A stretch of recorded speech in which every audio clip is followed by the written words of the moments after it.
시청자 여러분 안녕하십니까? 뉴스 플러스 시작합니다. 코스피가 사상 처음으로 장중 6천선을 넘어선 뒤에 오름폭을 확대하며 6,100선 턱 밑에서 거래를 마쳤습니다. 지난달 5천선을 돌파한 지 불과 한 달 만에 1,000포인트 넘게 뛰며 신기록을 달성했습니다. 취재기자 연결해 오늘 증시 상황 알아봅니다. 김태민 기자, 코스피가 거래 마감까지 6천선을 지켜냈군요. 네, 코스피는 오늘 거래를 시작하자마자 전장보다 1% 가까이 오른 6,022포인트를 기록하며 사상 처음 6천선을 돌파했습니다. 지난달 22일 장중 5천선을 넘어선 지 한 달 만에 1,000포인트가 뛴 겁니다. 이후 지수는 오름폭을 키운 뒤 등락을 거듭하다 1.91% 오른 6,083.86으로 거래를 마쳤습니다. 코스피가 6천선을 돌파하면서 전체 시가총액도 처음으로 5천조 원을 넘어섰습니다. 외국인이 1조 2천억 원 넘게 순매도하며 차익 실현에 나섰지만 기관이 8,800억 원, 개인이 2,300억 원어치 주식을 쓸어 담으며 상승장을 이끌었습니다. 6,000피 달성의 주역 반도체 투톱은 오늘도 장중 신고가를 기록하며 강세를 기록했습니다. 삼성전자는 1.75% 오른 20만 3,500원, SK하이닉스는 1.29% 오른 101만 8천원으로 거래를 마쳤습니다. 이 밖에 현대차가 9.35%, 기아가 13.1% 급등했고 SK스퀘어와 두산에너빌리티 등도 강세를 보였습니다. 지난밤 미국 증시는 반등하며 우리 증시의 상승 요인으로 작용했습니다. 관세 불안에도 인공지능 기업 엔트로픽이 일부 소프트웨어 기업들과 파트너십을 발표하면서 AI 산업에 대한 불안감이 가라앉았습니다.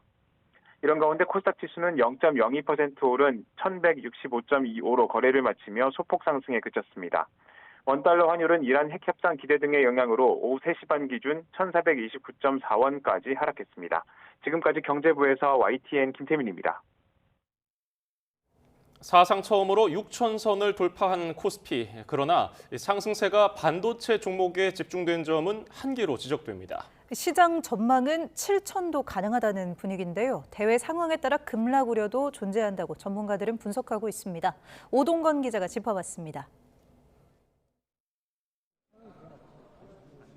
코스피 6천선 돌파를 주도한 것은 반도체 투톱 삼성전자와 SK하이닉스였습니다. SK하이닉스는 100만 원을 넘어 101만 닉스를 기록했고 삼성전자도 이틀 연속 20만 원대로 상승세를 이끌었습니다.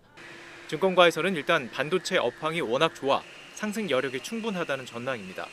특히 국내외 증권사들은 코스피 예상 상단을 7천에서 8천까지 제시하고 있습니다. 노무라 금융투자는 코스피 목표치를 8천으로, 시티그룹도 7천으로 상향 조정했습니다.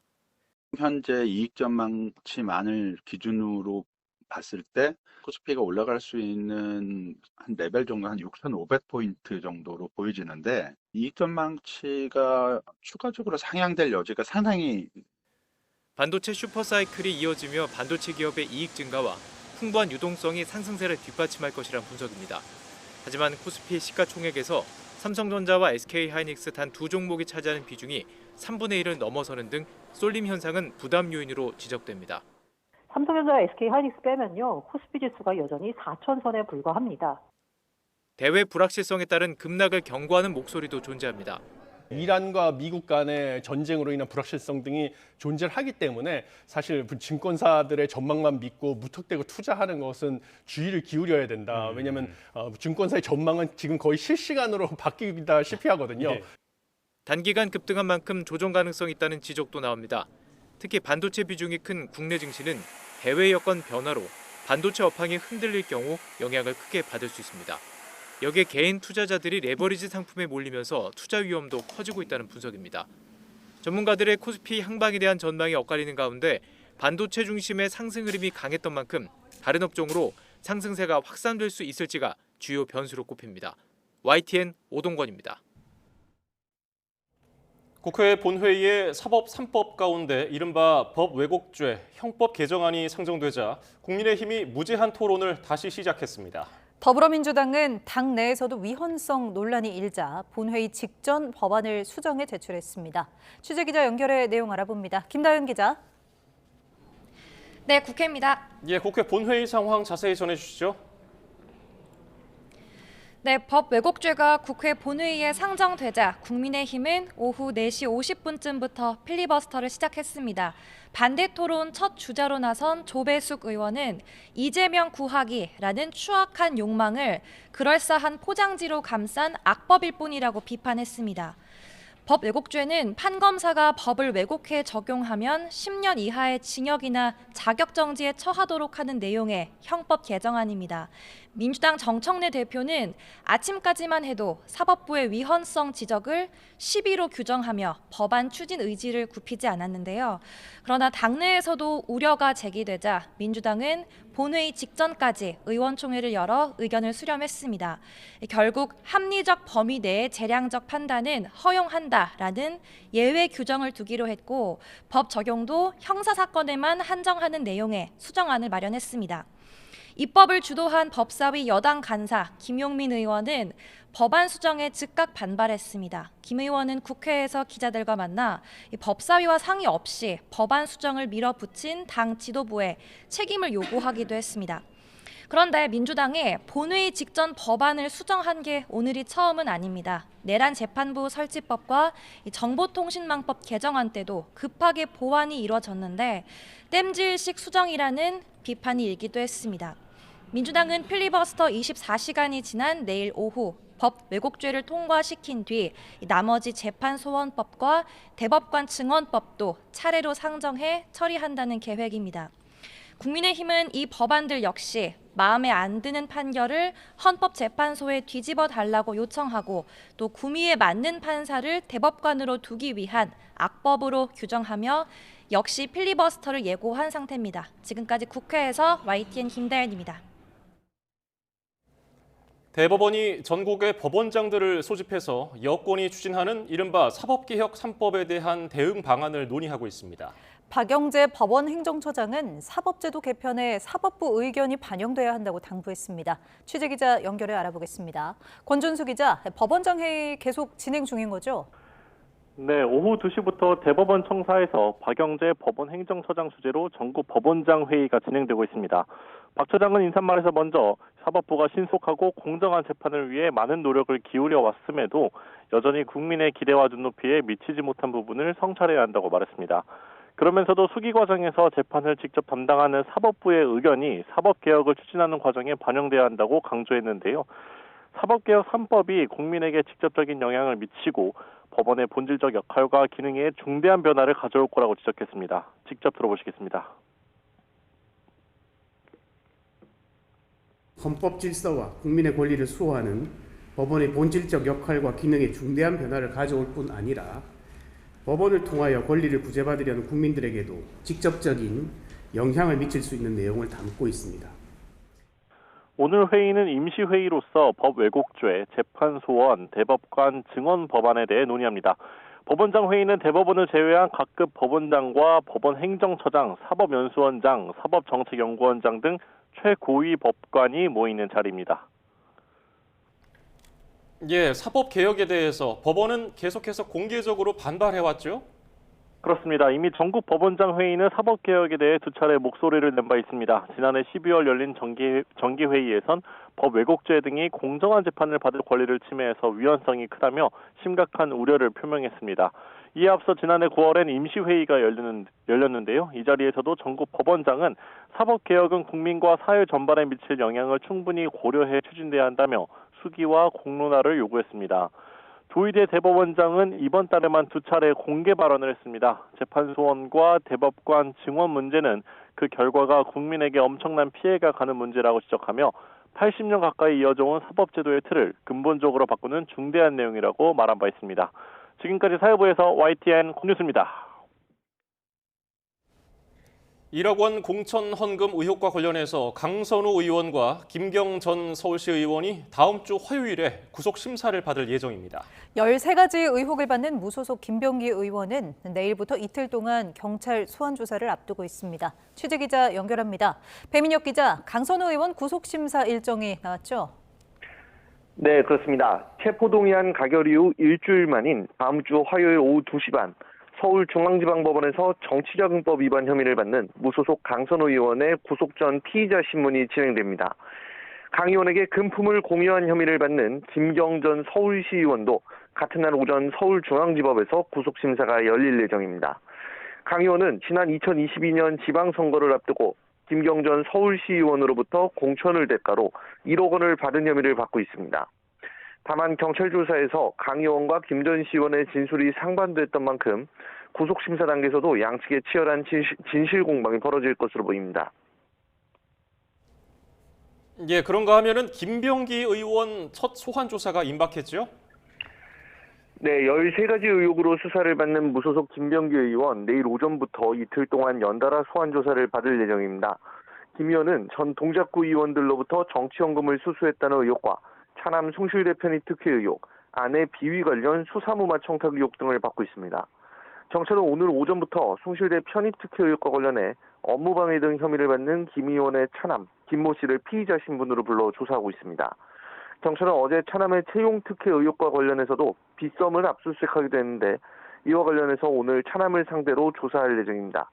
경찰은 지금까지 조사한 내용을 바탕으로 이틀 동안 13가지 의혹 전반을 따져볼 방침입니다. 또 조사를 마치는 대로 김 의원에 대한 구속영장 신청 여부도 검토할 것으로 보입니다. 지금까지 사회부에서 YTN 배민혁입니다.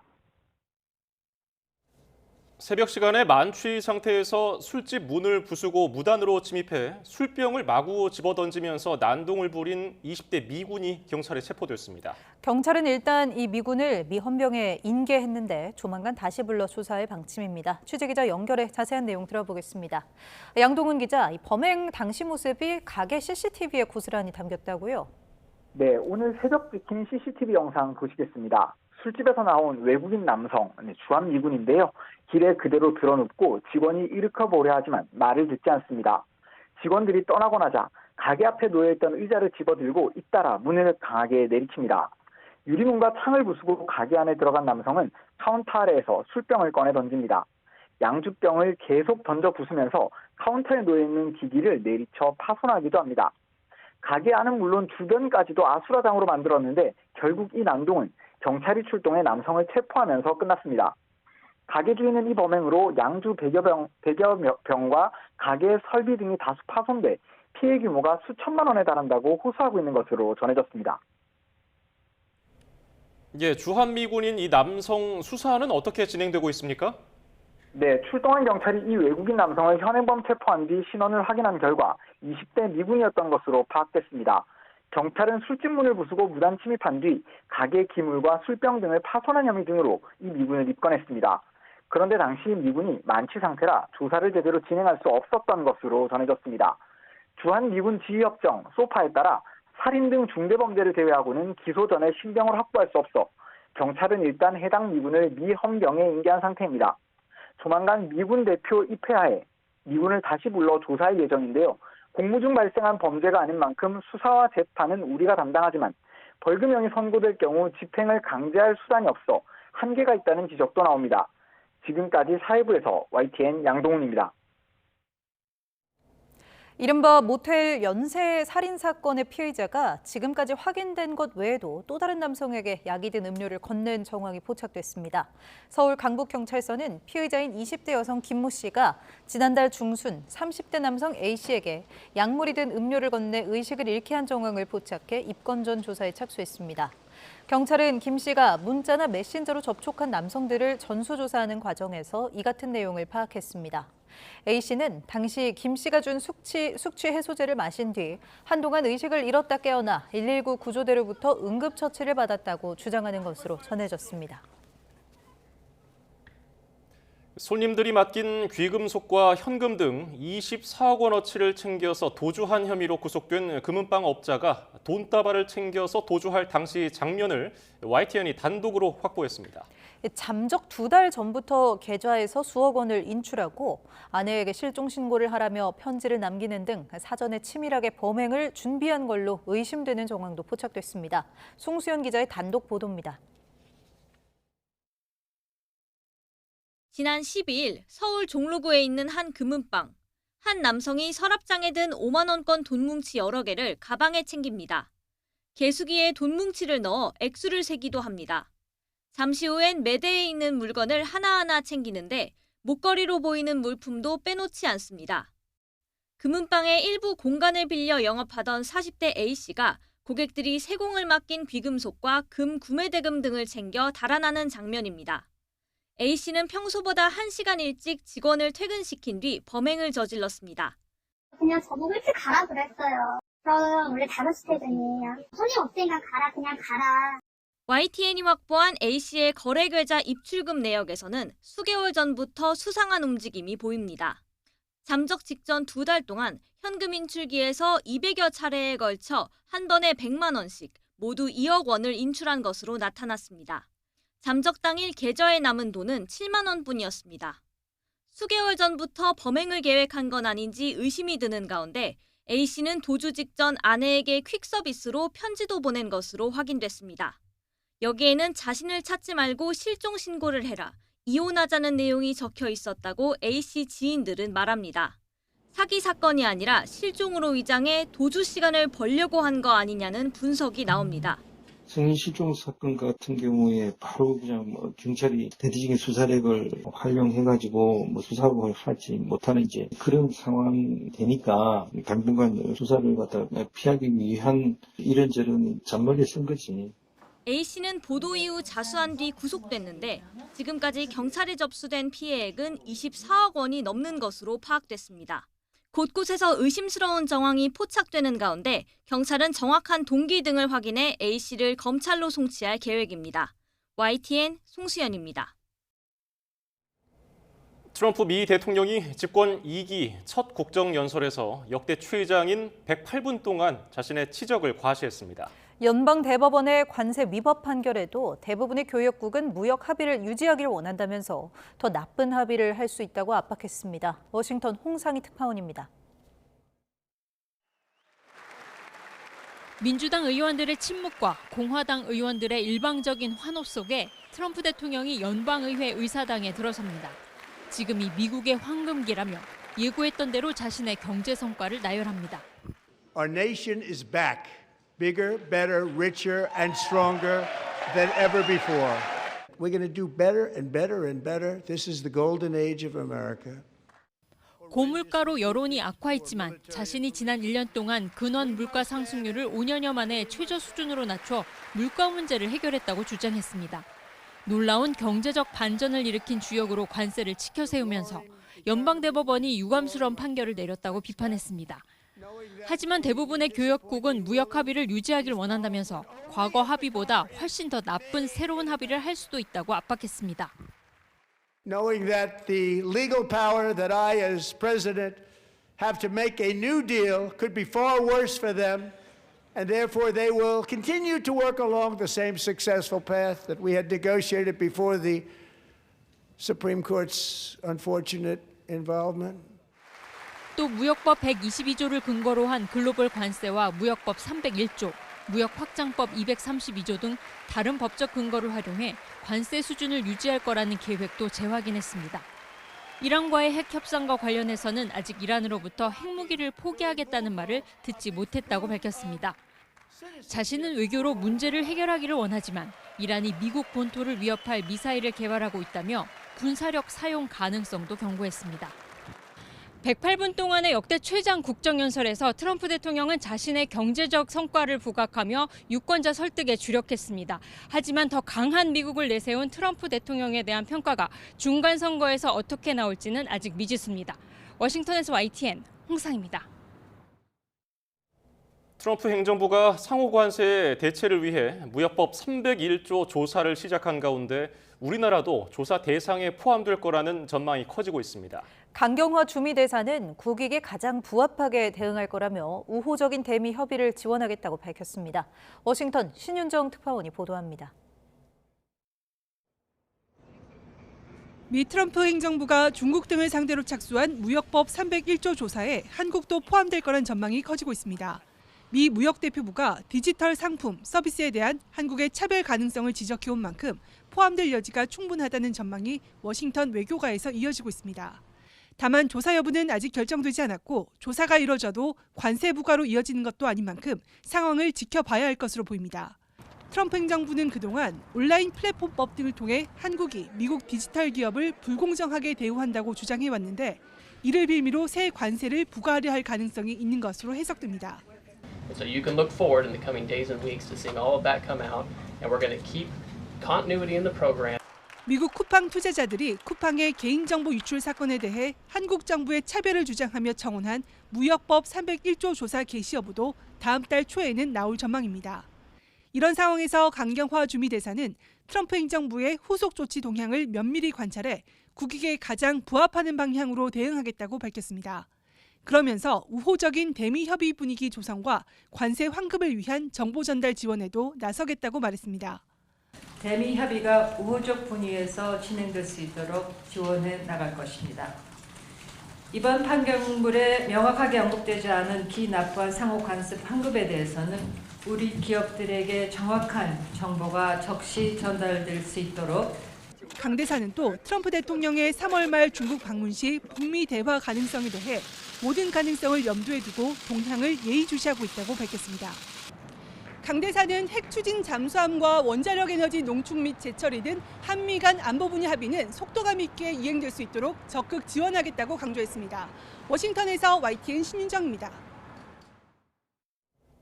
민희진 전 대표가 뉴진스를 위해 256억 원을 포기할 테니 하이브의 모든 소송을 끝내자고 제안했습니다. 1심에서 지고 나서 항소한 하이브는 이 제안에 반응을 보이지 않았습니다. 김승환 기자가 보도합니다. 검은 정장 차림의 민희진 전 대표가 밝은 표정으로 취재진 앞에 섭니다. 하이브와의 주식 관련 1심 소송에서 승소한 뒤 향후 계획을 직접 설명하겠다며 기자회견을 자청한 겁니다. 민 전 대표는 1심 승소로 자신이 받을 256억 원을 포기하겠다고 깜짝 제안했습니다. 이유로 내세운 건 뉴진스였습니다. 행복하게 무대에 있어야 할 5멤버가 누군가는 무대 위에, 누군가는 법정 위에 서야 하는 현실을 더는 지켜볼 수 없습니다. 하이브의 현재 진행 중인 모든 민형사 소송과 분쟁을 멈춰달라고 요청했습니다. 하이브와 방시혁 의장께 전합니다. 창작의 자리에서 만납시다. 하이브는 1심 패소 뒤 일주일 만에 불복해 항소했지만 이번 제안에 대해서는 별다른 반응을 내놓지 않았습니다. 대신 하이브 레이블 중 하나이자 뉴진스 소속사인 어도어는 다시 한번 세상을 놀라게 할 거라며 새로운 브랜드 필름을 공개했습니다. 어도어는 늘 그래왔듯 우리만의 호흡으로 새로운 문을 열겠다고 밝히면서도 구체적인 계획은 공개하지 않았습니다. 지난해 전속계약 소송 패소 이후 하니, 해린, 헤이는 어도어 복귀가 확정됐고 다니엘은 계약이 해지됐으며 민지의 복귀 여부는 아직 정해지지 않았습니다. YTN 김승환입니다. 정부가 물가뿐 아니라 국가 이미지에도 영향을 미치는 바가지 요금을 근절하기 위해 음식점과 숙박업체의 바가지 요금 적발 시에 바로 영업정지 처분을 내리겠다고 밝혔습니다. 구윤철 부총리 겸 재정부 장관은 오늘 이재명 대통령이 참석한 가운데 열린 국가관광전략회의에서 가격 미표시와 허위표시, 표시요금 미준수 등으로 적발된 음식점과 숙박업체에 대해서 즉시 영업정지 처분을 내리는 등 법적 제재를 강화하겠다고 밝혔습니다. 현재는 1차 적발 시에 음식점의 경우 시정명령, 숙박업체의 경우 경고나 개선 명령을 내리는데 앞으로는 바로 영업정지 5일을 부과하는 방안입니다. 정부는 또 숙박업을 대상으로 비성수기와 성수기, 특별행사기간 등 시기별 요금 상한을 자율적으로 결정하되 미리 신고하고 공개하도록 하는 바가지 안심 가격 제도를 도입한다고 밝혔습니다. 지난해 연간 출생아 수가 15년 만에 가장 큰 폭으로 증가했습니다. 여성 1명이 평생 낳을 것으로 예측되는 합계 출산율은 4년 만에 0.8명대로 회복됐습니다. 2031년엔 합계 출산율이 1명을 넘어설 것으로 예측됐습니다. 보도에 오인석 기자입니다. 아기 첫 울음소리가 2년 연속 증가했습니다. 국가데이터처는 지난해 전년 대비 16,000여 명 많은 25만 명 넘는 아기가 태어났다고 발표했습니다. 재작년에 이어 2년 연속 증가하며 2010년 이후 15년 만에 증가폭이 가장 컸습니다.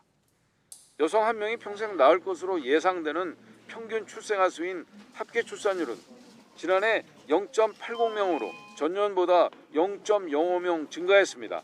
2022년 0.7명대로 떨어진 뒤 4년 만에 0.8 280명대를 회복했습니다. 시도별로는 전남과 세종, 충북 순으로 합계 출산율이 높았고 서울과 부산 순으로 낮았습니다. 해당 연령 여자 인구 1000명당 출생아 수인 출산율도 20대 초반 이상 모든 연령층에서 증가했습니다. 4분기 기준으로 30대 후반 출산율은 51.7명을 기록해 2015년 이후 가장 높았습니다. 데이터처의 인구 고위 추계에 따르면 합계 출산율은 2031년 1.03명으로 1명대를 넘을 것으로 예측됐습니다. 혼인이 늘고 주 출산 연령층인 30대 초반 여성 인구의 증가, 출산에 대한 인식이 긍정적으로 변화하고 있는 점 등이 출생아 증가에 영향을 미친 것으로 분석됩니다.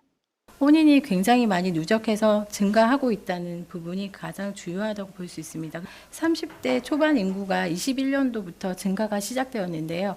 21년도부터 지속적으로 지금 계속 증가가 되고 있습니다. 출산의 선행 지표인 혼인은 2024년 4월부터 1년 9개월째 증가세가 이어졌습니다. 지난해 사망자는 36만 3,400명으로 전년 대비 4,800명 증가했습니다. 출생아에서 사망자를 뺀 지난해 인구 자연 증가는 마이너스 11만 명으로 2020년 이후 6년 연속 인구 자연 감소가 지속됐습니다. YTN 오인석입니다. 이재명 대통령은 농사를 안 짓는 농지는 매각을 명령해야 한다는 자신의 발언을 두고 공산당 운운하는 부문들이 있다며 이는 경자 유전 원칙을 이해하지 못한 거라고 지적했습니다. 이 대통령은 오늘 SNS에 매각 명령 대상은 상속받은 농지나 고령 등으로 불가피하게 묵히는 농지가 아니라 투기 목적으로 취득하고 묵히거나 임대하는 농지라며 이같이 적었습니다. 이어 헌법상의 경자 유전 원칙 및 농지법에 따르면 농지는 직접 농사를 지을 사람만 취득할 수 있고 직접 농사를 짓지 않으면 절차를 거쳐 매각 명령을 하는 게 법에 명시돼 있다고 설명했습니다. 국민의힘은 이재명 대통령이 최근 국무회의에서 농사를 짓지 않는 농지는 매각 명령을 해야 한다고 발언한 것과 관련해 정원호 서울 성동구청장을 1호 대상으로 조사하라고 촉구했습니다. 박성훈 수석 대변인은 오늘 논평에서 이 대통령이 밀어붙이는 농지 강제 매각 정책이 정당성을 확보하려면 내 편일지라도 일벌백계의 자세로 본보기를 보여주는 강력한 조치가 필요하다며 이같이 밝혔습니다. 이어서 정 구청장은 태어난 지 4개월 만에 여수 지역 논 38평을 2살 때는 밭 599평을 증여받았고 공시자료에는 0세 때 논을 매매해서 57년 경력 영농인처럼 적혀 있다고 지적했습니다. 이와 관련해 정원호 성동구청장이 국민의힘을 향해 농지 투기 행위를 근절하겠다는 이재명 대통령의 정책적 의지를 함량 미달 정치 공세 소재로 이용한 것에 매우 유감이라고 강조했습니다. 서울시장 후보군으로 거론되는 정 구청장은 오늘 SNS에 해당 농지는 조부모가 1968년과 1970년 농사를 짓기 위해 매입한 땅으로 1990년대부터는 이른바 맹지가 돼 더는 농사를 짓지 못한다고 주장했습니다. 또 1996년 이전 취득한 농지는 처분 의무나 소유 제한 규정이 소급 적용되지 않는다며 국민의힘이 계속 허위 사실을 유포할 경우 법에 따라 엄중하게 조치할 것이라고 밝혔습니다. 3대 특검의 남은 의혹을 수사할 2차 종합특검이 현판식과 함께 정식 출범했습니다. 수사를 지휘할 권창영 특검은 성역 없이 철저히 수사하겠다며 포부를 밝혔습니다. 보도에 안동준 기자입니다. 2차 종합특검이 20일간의 준비기간을 마치고 정식으로 출범했습니다. 경기 과천시에 마련된 특검 사무실에서 현판식을 열고 본격적인 수사 개시를 알렸습니다. 권창영 특별검사는 특별검사 제도가 헌법을 수호하고 형사사법제도의 신뢰를 확보하기 위한 헌법의 검이라고 강조하며 성역 없이 철저히 수사하겠다며 각오를 밝혔습니다. 정치적 중립성과 공정성을 최대한 유지하면서 오로지 법률과 증거가 지시하는 방향에 따라 성역 없이 철저히 수사를 진행할 것입니다. 수사팀을 지휘할 특별검사보 4명도 임명된 뒤 처음으로 공식 석상에 섰습니다. 특검보는 5명까지 임명할 수 있는데 수사 진행 경과에 따라 추가 임명이 결정될 수 있습니다. 2차 종합특검은 3대 특검이 밝히지 못한 의혹들을 집중적으로 들여다볼 예정입니다.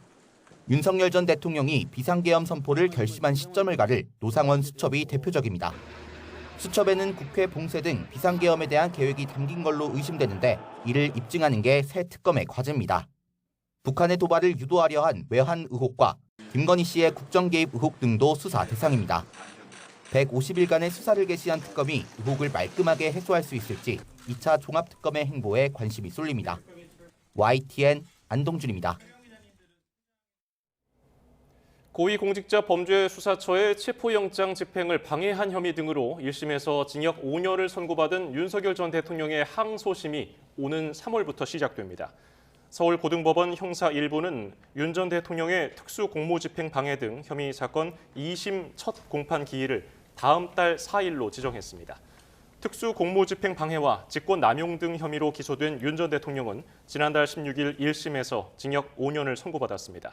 서울고법 형사 1부는 형사 12부와 함께 내란, 외환, 반란죄 또는 관련 사건을 전담하는 재판부입니다. 통일교 금품 수수 혐의로 징역 1년 8개월을 선고받은 김건희 씨 사건 2심이 다음 달부터 시작됩니다. 서울고등법원 형사 15-2부는 다음 달 11일 오후 2시 김건희 씨의 정치자금법 위반 등 혐의 사건의 첫 공판 준비 기일을 엽니다. 서울고법 형사 15부는 부패 사건을 담당하는 재판부로 윤영호 전 세계본부장의 업무상 횡령 등 혐의 사건도 함께 맡고 있습니다. 시청에서 일하는 7급 공무원이 특정 장소에 마약을 숨겨두는 이른바 던지기 수법으로 필로폰을 유통했다가 덜미가 잡혔습니다. 청소차 관리 업무를 하면서 CCTV 사각지대를 꿰뚫고 있었던 것으로 조사됐습니다. 김희영 기자가 보도합니다. 캄캄한 시간, 어두운 옷을 입은 남성과 여성이 아파트 입구 앞을 서성입니다. 불빛으로 아파트 동호수 쪽을 비춘 뒤 휴대전화로 사진을 찍고는 차례로 안으로 들어갑니다. 특정 장소에 마약을 숨겨두고 좌표를 찍어 찾아가게 하는 이른바 던지기 수법으로 필로폰을 거래하는 장면입니다. 영상 속 남성 A씨는 이런 식으로 지난해 12월부터 한 달가량 동거녀 B씨와 함께 마약 운반책 역할을 하다가 위장수사에 덜미가 잡혔습니다. 잡고 보니 피의자는 경기 남부지역 시청에서 일하는 30대 7급 공무원으로 실제 마약 투약까지 한 것으로 파악됐습니다. 이 공무원은 도로 청소 관련 업무를 하면서 익힌 CCTV 위치 정보를 바탕으로 사각지대만 돌며 범행한 것으로 조사됐습니다. 또 운반책을 하며 1,200만 원어치에 달하는 가상 자산까지 받아 챙겼습니다. 자그마치 확인된 범행은 6차례지만 한 번 운반에 4만 원씩 받은 것으로 보여 실제 횟수는 훨씬 많을 것으로 추정됩니다. 마약범죄 정부합동수사본부는 A씨와 범행에 가담한 동거녀 B씨를 구속 상태로 재판에 넘겼습니다. 또 두 사람을 포함해 점조직 형태로 마약을 유통하던 운반책 6명이 모두 붙잡혔고 이들에게 마약을 넘긴 밀수범도 구속됐습니다. A씨는 돈이 궁해 범행했다고 주장한 것으로 전해졌는데 마약 합수본은 A씨가 받은 보수를 추진구형에 환수할 계획입니다. A씨가 다니던 시청은 A씨의 직위를 해제한 상태라며 범죄 처분 결과가 통보되면 징계위원회를 열겠다고 밝혔습니다. YTN 김희영입니다. 일본인 여성이나 대학교 교직원 등을 사칭해서 부업을 권유하거나 대리 구매를 요청하는 방법으로 100억 원이 넘는 돈을 가로챈 캄보디아 피싱 조직이 적발됐습니다. 서울경찰청 금융범죄수사대는 피싱 조직 2곳을 적발해서 49명을 검거하고 이 가운데 37명을 구속했습니다. 30대 남성 A씨 등은 지난해 3월부터 8개월 동안 일본 여성인 척 피해자들에게 SNS로 접근해서 구매 대행 부업을 빌미로 29명에게서 23억 원가량을 가로챈 혐의를 받습니다. 또 지난해 12월부터 지난달까지 대학교 교직원 등으로 속여서 대리 구매를 요청하고 대금을 받는 방식으로 16명에게서 5억 3천만 원가량을 가로챈 혐의를 받습니다. 충북의 한 중학교 운동부 코치가 자신이 지도하는 학생의 나체를 촬영하고 유포했다는 의혹이 제기돼 경찰이 수사에 나섰습니다. 충북경찰청은 중학교 운동부 코치 A씨에 대한 수사 의뢰를 받고 조사에 나선 상태입니다. A씨는 지난해 숙소에서 자신이 지도하는 학생의 나체를 촬영하고 단체 대화방에 이를 공유한 혐의를 받습니다. 피해 학생은 지적장애가 있는 것으로 전해졌는데 의혹이 불거지자 A씨는 학교에 사직서를 제출한 것으로 알려졌습니다. 중국발 공급 과잉으로 위기에 빠진 석유화학 업계를 살리기 위해서 정부가 내놓은 사업 재편 로드맵 첫 프로젝트가 승인됐습니다. 롯데케미칼과 HD현대오일뱅크가 과잉 공급되던 나프타 분해 시설 NCC 가동 중단을 약속했고 정부는 2조 원 넘는 맞춤형 패키지로 지원에 나설 방침입니다. 박기원 기자가 보도합니다. 석유화학 산업 구조 개편 프로젝트의 첫 주인공은 바로 롯데케미칼과 HD현대오일뱅크였습니다. 지난해 11월 업계에서 가장 먼저 사업 재편 계획을 낸 뒤 석 달 만에 석유화학 구조 개편에 참여할 수 있게 됐습니다. 이번 개편의 핵심은 롯데케미칼에서 충남 대산공장 사업장을 분할한 뒤 HD현대오일뱅크와 롯데케미칼의 합작사인 HD현대케미칼과 합병시켜 신설법인을 만드는 것입니다. 이미 공급 과잉 상태인 나프타 분해 시설 NCC의 경우 기존 롯데케미칼의 110만 톤 규모 생산 라인 가동을 멈추고 중복되는 사업을 정리한 뒤 고부가 친환경 포트폴리오로 전환할 계획입니다. HD현대케미칼을 5대5로 나눠 갖게 된 롯데케미칼과 HD현대오일뱅크는 각각 6천억 원씩 모두 1조 2천억 원을 투자해 신설법인의 재무구조 개선을 지원하기로 했습니다. 선제적 혁신으로 오래된 관행을 벗어나야 우리 경제에 새로운 기회를 만들 수가 있습니다. 몸집을 줄여 생존의 길을 택한 대산 1호 사업 재편과 더불어 정부는 약속했던 지원 대책을 발표했습니다. 신규 자금과 기존 대출 연구체 전환 등 금융 지원으로 2조 원, 원자재 가격 부담 완화 등에 1천억 원을 지원하기로 했습니다. 더불어 효율적인 인허가와 세제 혜택, 대산 지역 고용위기 대책 등도 마련했습니다. 항해는 지금부터입니다.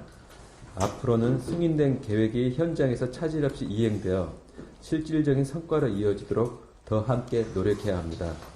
정부도 지원 패키지를 토대로 대산 석화단지 구조 개편 1호 프로젝트가 닻을 올린 가운데 여수와 울산 산업단지 등 추가 사업 재편 승인이 이어지면서 꺼져가던 국내 석유화학의 불꽃을 다시 되살릴 수 있을지 주목됩니다. YTN 박변입니다. 공정거래위원회가 운영하는 담합행위 자진신고 제도가 허술해서 과징금이 과다 감면되고 있다는 감사 결과가 나왔습니다. 감사원은 현재 부당행위를 자진신고하면 업체와 실질적 지배관계에 있는 계열사도 과징금을 감면받을 수가 있는데 이에 따라서 사업자가 법인 분할 같은 방식으로 계열사를 신설할 경우 부당행위를 반복해도 과징금을 감면받는 허점이 있다고 지적했습니다. 감사원은 또 공정위가 재작년 이동통신 3사의 번호이동 장려금 담합행위를 심사하면서 매출액 등을 과다 추정해서 수조 원대 과징금을 산정한 뒤에 지난해 최종 의결 때는 2%에 불과한 900여 원만 부과했다면서 산정 절차 개선이 필요하다고 밝혔습니다. 정부가 다음 달부터 석 달 동안 호남에서 응급환자 이송체계 혁신 시범 사업을 시행합니다. 매번 치료 가능한 병원을 찾는 대신 최중증 환자는 사전에 지정한 병원으로 옮기고 광역 응급 상황실도 119 구급대 짐을 덜어주기로 했습니다. 권민석 기자의 보도입니다. 119 구급대가 병원을 찾아 헤매다 골든타임을 허비하는 응급실 뺑뺑이는 가장 시급한 의료 현안입니다. 현실은 지금도 몇 시간씩 뺑뺑이를 돌다가 죽잖아요, 이 길에서. 그거 어떻게 할 거냐고요. 문제 해결을 위해 정부가 나섰습니다. 응급 환자 분류 체계에 따라 심정지와 중증 외상 등 최중증 환자는 미리 지정해 놓은 병원으로 곧장 옮기기로 했습니다. 수용 미수용의 문제가 아니라 중증 응급 환자가 골든타임 내에 적정한 병원으로 분산돼서 가장 효율적으로 응급의료 자원이 가동될 수 있게 시스템을 만들겠다라는 거고.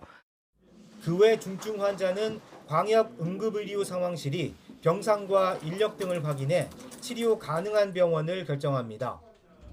구급대가 애타게 병원에 호소하는 부담을 덜어 환자에게만 온전히 집중하게 해주는 겁니다. 적정 시간에도 병원을 선정하지 못하면 안정화 처치를 맡을 우선 수용 병원을 지정해 환자를 받게 하고 최종 치료를 위해 구급대가 다시 추가 이송을 책임질 방침입니다. 전원 이송까지 저희 소방에서 재이송을 좀 책임지고 좀 함으로써 조금 더 큰 효과로서는 그렇게 해서 병원의 어떤 전원에 대한 부담을 좀 완화시키면서 3등급 이하 중등증 환자는 병원 상황을 고려해 광역상황실이 아닌 119 구급대가 이송병원을 결정합니다. 효율적인 대처를 위해 소방구급대와 병원, 광역상황실 간 정보 공유도 강화하기로 했습니다. 정부는 이 같은 응급환자 이송 혁신 시범 사업을 다음 달부터 석 달간 광주와 전남, 전북에서 실시한 뒤 전국 확대 여부를 검토할 계획입니다. 이를 두고 응급의학계에서 기대와 비판의 목소리가 동시에 나오는 등 의료계 안에서도 찬반 의견이 엇갈렸습니다. YTN 권민석입니다. 안전 문제로 일부 구간만 운행해온 한강버스가 다음 달부터 전 구간을 다시 달립니다. 서울시는 항로 이탈이나 부표 충돌 우려가 없도록 안전 조치를 모두 마쳤다고 자신했습니다. 이형원 기자입니다. 한강버스는 지난해 9월 정식 출항 이후 고장과 사고가 끊이질 않았습니다. 방향타 고장으로 갑자기 멈춰서고 이제 20분이 넘게 서 있었고 안내 방송이 안 나오고 승무원분도 안 계시고 도착하기 한 2, 3분 전에 승무원분이 이 배 이제 잠시까지 안 간다고 점에 다 내리셔야 된다고. 부표 충돌이나 강바닥에 걸리는 사고까지 안전 문제가 있다는 겁니다. 항상 시민들께서 예측 가능하고 이용하는 데 있어서 불편이 없으셔야 되는데 이런 변화와 불편을 드려서 죄송하다는 말씀을 드리고요. 이후 마곡에서 여의도까지만 부분적으로 운항하면서 안전 우려를 없애는 데 주력해왔습니다. 서울시는 바닥 걸림 사고가 났던 구간의 수심을 조사해 얕은 곳은 더 파내고 이물질을 없앴다고 밝혔습니다. 또 사고 원인이었던 항로 이탈을 막기 위한 시스템을 만들고 부표를 더 높은 것으로 바꿔 항로 식별성과 야간 운항 안전성을 높였다고 강조했습니다. 이렇게 안전조치를 마친 한강버스는 다음 달 1일부터 전 구간을 다시 달립니다. 노선은 이용객이 많은 여의도 선착장을 중심으로 잠실에서 여의도와 마곡에서 여의도 구간으로 나누어 운영합니다. 운항은 1시간 간격으로 노선별로 하루에 왕복 16차례 이뤄집니다. 첫 배는 애초 계획과 달리 아침 7시가 아닌 오전 10시로 정해져 출근용으로는 이용할 수 없습니다. 3월이면 아직 쌀쌀해 이른 아침 수요가 적을 것이란 판단에 따른 건데 대중교통 기능을 하지 못한다는 비판은 피하기 어려워 보입니다. 대중교통으로서의 기능을 제대로 하려면 지금보다 배 숫자가 아마 한 10척 정도는 더 있어야 될 거예요. 1년 정도면 저는 충분하다 이렇게 판단하고 있기 때문에 거기에 걸맞는 준비를 꾸준히 해나가도록 하겠습니다. 오는 4월부터는 선박 3척을 더 투입해 아침 7시 반부터 달리는 급행 노선을 추가 운영한다는 방침입니다. YTN 이영원입니다. 이부진 한국방문회회 위원장이 청와대에서 열린 국가관광전략회의에 참석해 외국인 관광객들이 어느 지역에 가도 불편함이 없도록 노력하겠다고 밝혔습니다. 이 위원장은 오늘 회의에서 2027년부터 2029년까지 진행되는 대규모 방한 환대 캠페인인 한국방문회회 준비를 차질 없이 해나가겠다며 이같이 말했습니다. 그러면서 외국인들이 다양한 지역을 방문하면서 고유한 우리 문화를 체험할 수 있도록 국적과 수요에 맞는 콘텐츠를 찾고 널리 알리겠다고 의지를 보였습니다.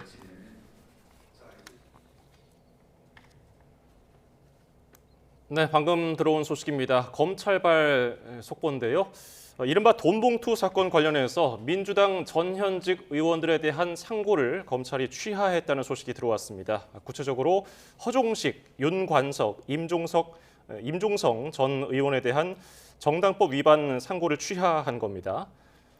네, 예. 검찰은 휴대전화 위법 증거 수집 판단 취지를 고려했다고 밝혔는데요. 개선이 필요한 사항에 대해서는 적극적으로 보완해 나가겠다는 입장을 밝혔습니다. 더 자세한 소식은 관련 소식이 더 들어오는 대로 다시 정리해서 전해드리겠습니다. 네, 다음 소식입니다. 한반도 유사시에 대비한 전반기 한미연합연습인 자유의 방패 연습이 다음 달 9일부터 19일까지 10일간의 일정으로 진행됩니다. 합동참모본부와 주한미군사령부는 오늘 국방부에서 공동 브리핑을 열고 이같이 밝혔습니다. 한미 군 당국은 매년 3월과 8월에 한반도 전면전을 가정한 연합연습을 실시해왔는데 이번 연합연습 기간 야외 기동 훈련은 지난해 대비 축소된 것으로 전해졌습니다. 정동영 통일부 장관은 북한의 9차 노동당 대회와 관련해 북측이 강조하고 있는 경제와 민생 중심의 기조는 한반도 정세에도 의미 있는 시사점을 던지고 있다고 밝혔습니다. 정 장관은 오늘 정부 서울청사에서 열린 통일부 정책자문위원회 전체 회의 직후 취재진과 만나 그간 한반도 정세를 돌아보면 북이 경제 개선을 우선 과제로 뒀을 때 남북 간 또 북미 간 긴장이 완화되고 협력의 공간이 넓어졌던 경험이 있다며 이렇게 평가했습니다. 정 장관은 주한미군이 9.19 군사합의 선제 복원에 동의하지 않는다는 언론 보도가 있다는 질문에는 안보실을 중심으로 정부의 입장을 정리해서 내는 것이 바람직하다고 답했습니다. 다카이치 사나의 일본 총리가 당선 의원들에게 고가의 축하 선물을 돌린 것으로 알려지면서 정치권이 술렁이고 있습니다.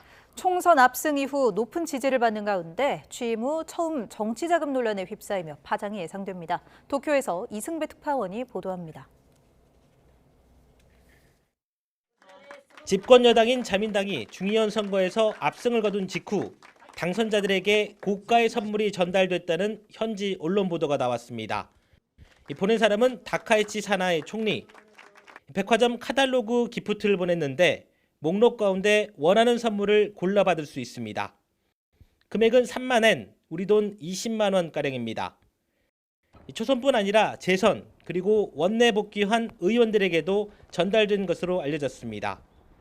정치자금법 위반이 아니라는 지적이 나오자 다카이치 총리가 SNS에 직접 해명에 나섰습니다. 격려 마음을 담아 기부한 것이라고 설명하면서도 논란을 의식한 듯 정당 교부금은 일절 쓰지 않았다고 분명히 선을 그었습니다. カタログギフトを寄付されたと報じられ、昨日ご自身の SNS でも事実関係についてはお認めです。自民党衆議院議員全員総額いくらになりますか？品物は本体価格プラスシステム料プラス送料に消費税をかけまして1人分約3万円で合計315人分になります。 자민당은 3년 전 이른바 파벌 비자금 사건으로 홍역을 치렀습니다. 이시바 전 총리 역시 지난해 중의원 초선 의원들에게 한 명당 10만 엔 상품권을 줬다가 거센 비판을 받았습니다. 의원과 가족을 치하하려는 취지라고 해명했지만 보도 이후 지지율은 급락했습니다. 世の中の方々の感覚というものと乖離をした部分が大きくあったということは痛切に思っております。大変申し訳ございません。 중의원 최대 야당인 중도개혁연합 오가와 주냐 대표는 SNS에 재원을 포함해 엄격히 책임을 물을 거라는 의미심장한 글을 남겼습니다. 야권은 이번 사건을 정치자금 문제와 결부해 총공세를 예고하고 있습니다. 올해 예산안 심의에도 영향을 줄 가능성도 있다는 관측도 나오면서 파장이 적지 않을 것으로 보입니다. 도쿄에서 YTN 이승배입니다. 최근 멕시코 최대 마약 카르텔 두목 사살 이후 조직원 보복 테러와 교전으로 70여 명이 숨진 것으로 파악됐습니다. 특히 오는 6월 우리 축구대표팀의 월드컵 조별리그가 예정된 지역까지 폭력 사태가 번져서 우려가 커지고 있습니다. 멕시코 대통령이 월드컵 안전 보장을 강조하고 나섰지만 불안은 쉽게 사라지지 않을 전망입니다. 정유신 기자의 보도입니다. 대형마트 주변에서 검은 연기가 치솟고 고속도로가 불에 탄 차량들로 막혀 있습니다. 최대 마약 카르텔 두목이 정부군과 교전에서 사살되자 조직원들이 멕시코 곳곳에서 보복 테러를 일으켰습니다. 비교적 안전한 것으로 알려진 유명 휴양지 푸에르코 바야르타까지 번지면서 위성 사진을 보면 전쟁터처럼 보입니다. We heard a lot of explosions, loud noises. It was dark, and I thought, are we having a thunderstorm? 멕시코 정부는 군병력 만여 명을 투입해 점차 정상을 되찾고 있다고 밝혔습니다. 교전은 일단락됐지만 방위군 23명을 포함해 70명 넘게 숨졌고 주요 항공사들이 한때 80여 편 해당 지역 운항을 취소했습니다. 무엇보다 당장 오는 6월에 열릴 북중미 월드컵 안전에 비상이 걸렸습니다.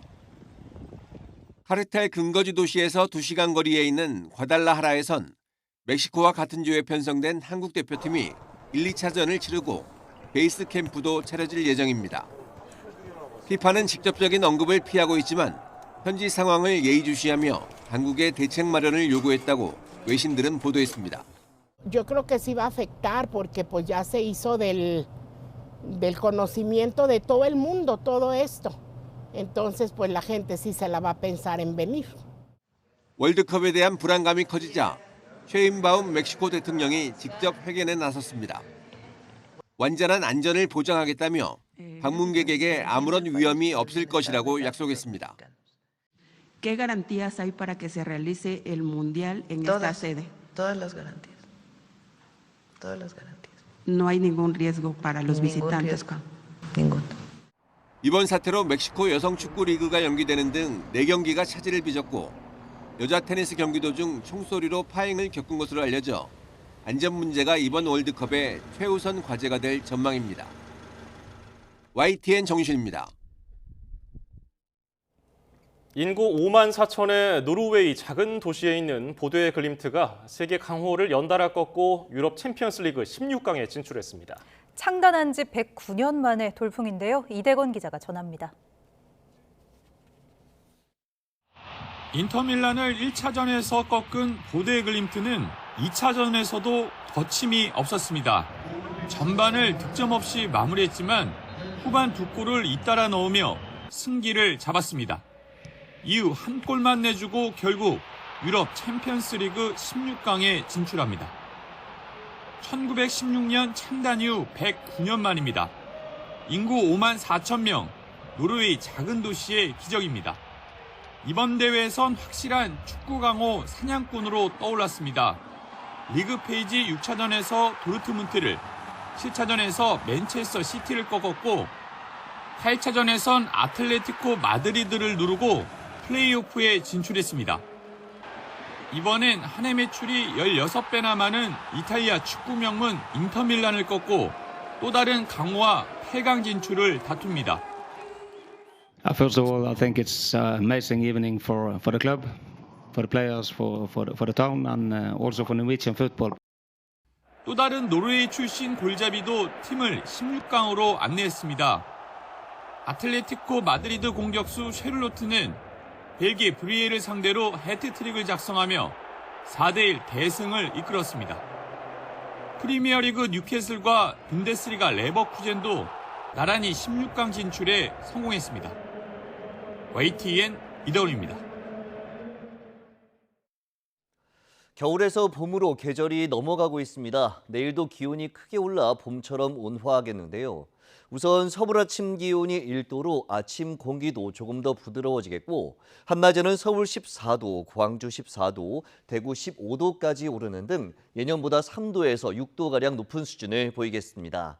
다만 하늘이 흐려지는 가운데 오전까지 안개가 매우 짙게 끼는 곳이 많겠고 제주도에는 산발적으로 약한 비가 계속되겠습니다. 또 중북부를 중심으로 건조주의보가 발효 중인 가운데 대기가 더욱 메마르겠습니다. 주 후반에도 온화한 날씨가 이어지겠지만 내일 밤 영동에서 비가 시작돼 모레는 충청 이남으로 확대할 전망입니다. 날씨 정보였습니다.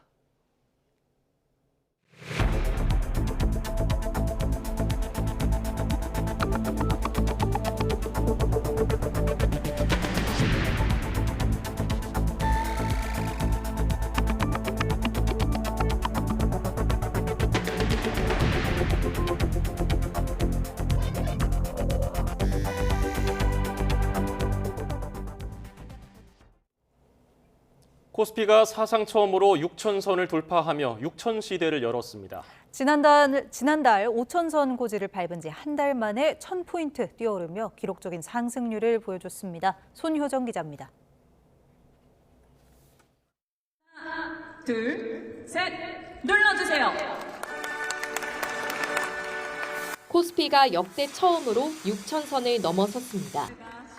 개장 직후 6,000포인트를 돌파한 뒤 오름폭을 키우며 6,140선까지 치솟았습니다. 전날보다 2% 오른 6,083포인트, 종가로도 6,000선에 안착했습니다. 외국인이 1조 3천억 원어치 주식을 던졌지만 개인이 2천억 원, 기관이 8천억 원을 매수하며 지수를 끌어올렸습니다. 지수가 급등하면서 코스피 전체 시가총액도 처음으로 5천조 원 넘는 규모로 불어났습니다. 코스피는 지난해 6월 3,000포인트를 넘어선 뒤 넉 달 만에 4,000선을 돌파했습니다. 상승세는 갈수록 더 가팔라져 5,000선까지는 석 달, 6,000선 돌파에는 불과 한 달밖에 걸리지 않았습니다. 상승률 역시 최근 한 달에만 20%, 새해 들어선 40%를 넘었습니다. 다른 주요국 증시를 압도하는 성과입니다. 6,000피 달성의 주역 반도체 투톱이 이번에도 상승장을 이끌었습니다. 삼성전자는 20만 6천 원, SK하이닉스는 103만 원으로 장중 신고가를 나란히 달성했습니다. 미국 기술주가 반등하며 상승 요인으로 작용한 가운데 자동차와 원전 등 주도 종목도 강세를 보였습니다. 반도체 업종이 이끌고 자동차와 증권주가 뒷받침하면서 지수가 6,000포인트를 넘어선 모습을 좀 보였다라고. 개인 투자가분들이 그걸 다 받아냈고 기관 투자가분들도 동반해서 같이 끌어올렸던 게. 코스닥 지수는 등락을 거듭하다 1,165포인트로 마감했습니다. 원달러 환율은 외국인 투자자의 주식 매도에도 달러 약세 영향으로 10원 넘게 떨어져 1,429원으로 주간 거래를 마쳤습니다. YTN 손효정입니다. 코스피 지수가 사상 처음으로 6,000선을 돌파한 날, 국회에서는 3차 상법 개정안이 범여권 주도로 본회의를 통과했습니다. 이재명 대통령은 민주당이 최선을 다해 잘하고 있다며 힘을 실었습니다. 보도에 황보혜경 기자입니다. 3차 상법 개정안을 막겠다며 국민의힘이 밤샘 필리버스터를 진행하던 시각, 이재명 대통령은 국민과 주주들도 환영하는 개혁 입법을 왜 밤까지 새며 극한 반대를 하느냐고 꼬집었습니다. 해는 짧은데 갈 길이 멀다, 주가 누르기 방지법 등 할 일이 산더미라고도 적었습니다. 국민의힘은 곧장 대통령이 야당의 필리버스터를 비아냥댔다며 이런 조롱은 견제와 균형을 부정하는 태도라고 꼬집었습니다.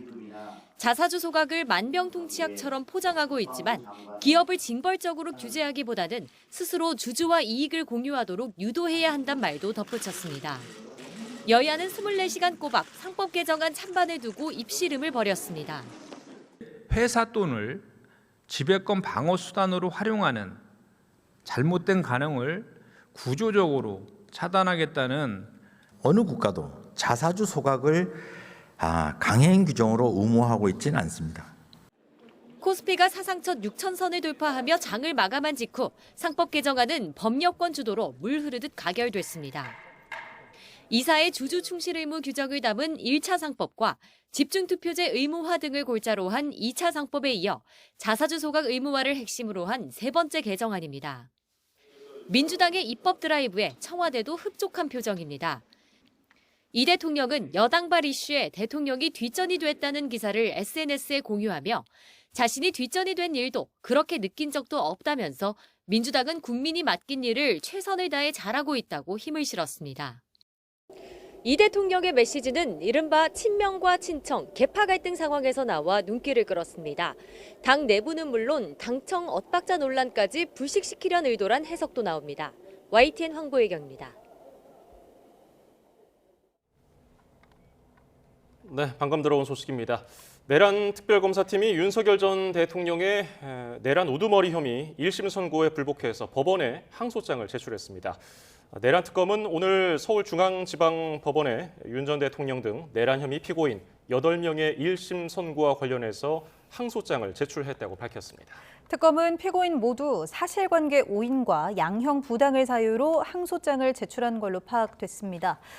윤 전 대통령 변호인단도 어제 1심 판단에 법리 오해가 있다며 서울중앙지법에 항소장을 제출한 상태인데요. 네, 앞서 지난 19일 서울중앙지법은 12.3 비상계엄은 내란이라고 판단하면서 윤 전 대통령에게 무기징역을 선고했습니다. 또 김용현 전 국방장관과 노상원 전 국군정보사령관에게도 각각 징역 30년과 징역 18년을 선고했죠. 자세한 내용은 보다 구체적인 취재가 되는 대로 다시 전해드리겠습니다. 네, 다음 소식입니다. 1억 원 공천 헌금 의혹을 받는 무소속 강선우 의원과 김경 전 서울시 의원이 다음 달에 구속 심사를 받습니다. 서울중앙지방법원은 다음 달 3일 오후 2시 30분 정치자금법 위반 혐의를 받는 강선우 의원에 대한 구속 전 피의자 신문을 진행합니다. 같은 날 오전 10시에는 김경 전 시의원에 대한 구속 심사가 먼저 열립니다. 강 의원과 김 전 시의원은 지난 2022년 지방선거를 앞두고 공천을 대가로 1억 원을 주고받은 혐의로 구속영장이 청구됐습니다.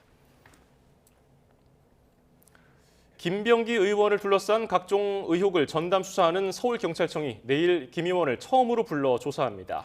수사 착수한 지 2달 만인데 내일과 모레 이틀 동안 김병기 의원을 둘러싼 13가지 의혹에 대해 고강도 조사를 이어갈 예정입니다. 정현우 기자가 보도합니다. 각 경찰서에 흩어져 있던 김병기 의원 관련 사건을 서울경찰청이 전담에 수사하기로 결정한 건 지난해 12월 말입니다. 김경 전 서울시의원이 건넨 공천원금 1억 원을 두고 강선우 의원과 김 의원이 상의한 녹취가 공개되며 정치권에 큰 파장이 일었고 경찰도 이때부터 바삐 움직였습니다. 저도 잘해주세요. 하여튼 돈부터 돌려드리세요. 수사 대상이 된 의혹은 모두 13가지입니다.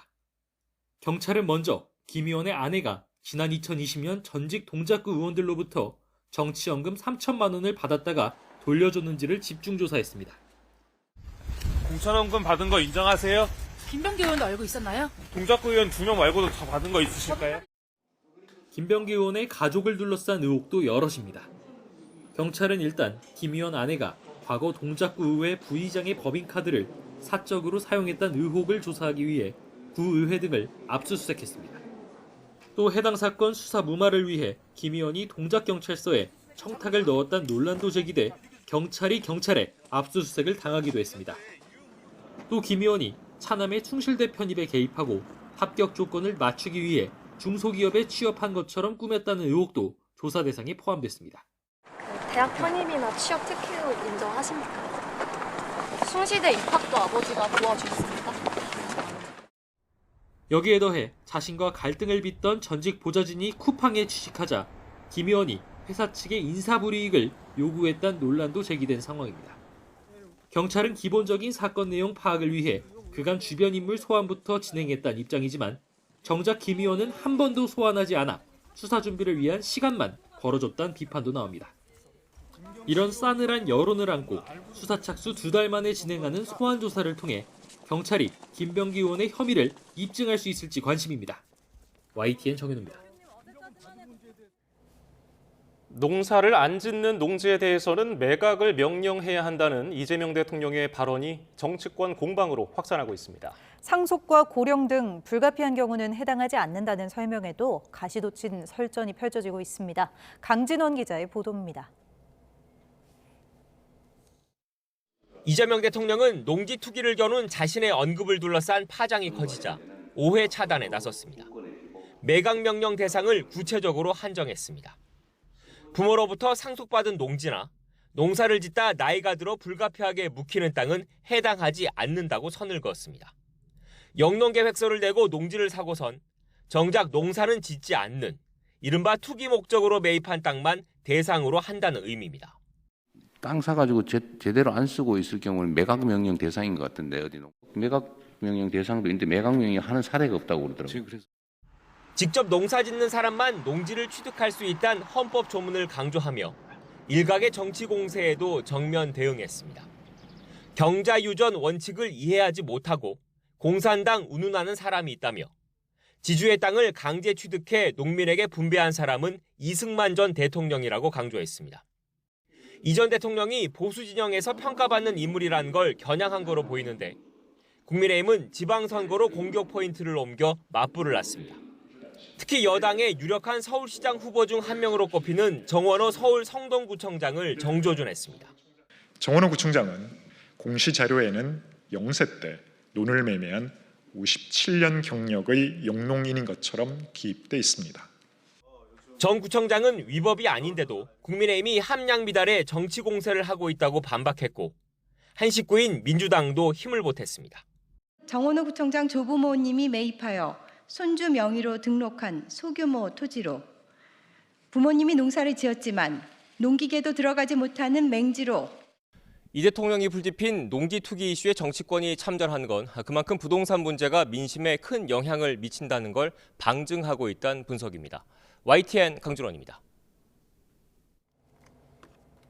제이비어 브런슨 주한미군 사령관 겸 한미연합군 사령관이 중국 전투기들과 대치 상황이 발생했던 주한미군의 서해 공중훈련과 관련해 한국 측에 유감을 표명한 것으로 나타났습니다.